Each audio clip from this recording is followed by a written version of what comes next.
পড়া মনে রাখার সহজ ও শক্তিশালী 3টি পদ্ধতি জানতে চ্যানেলটিকে অবশ্যই সাবস্ক্রাইব করে রাখুন। পড়ালেখার পরিবেশ যেমন হলে মনোযোগ বৃদ্ধি পাবে।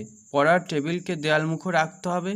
প্রতিদিন একই জায়গায় পড়ালেখা করতে হবে। মোবাইল এবং সোশ্যাল মিডিয়া বন্ধ রাখতে হবে। পর্যাপ্ত পরিমাণে আলো আর কিছু প্রয়োজনীয় জিনিসপত্র যাতে থাকে সেদিকে নজর রাখতে হবে। একটা ছোট্ট উদাহরণ দিয়ে দেখা যাক। জার্মান সিলভারে আকরিক কী রয়েছে? জার্মানির নেতাজি, নিকেল, তামা, জিঙ্ক।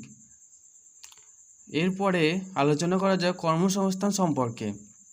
কর্মসংস্থান পড়লে পড়াশুনোর পরিধি বৃদ্ধি পায় ও সাথে সাথে যাতে পড়াশোনার সময় বোরিং দূর হয় এর জন্য কিছু সময় হেঁটে আসা উচিত বা কিছু এক্সারসাইজ করতে হবে।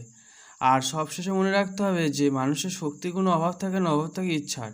ইচ্ছা থাকলে উপায় হয়, এটা আমরা বারবার জেনে এসেছি কাকের কাছ থেকে বা অন্য সকল পশু প্রাণীদের কাছ থেকেও জেনেছি। সুতরাং ইচ্ছা থাকলে উপায় হয়। Thank you.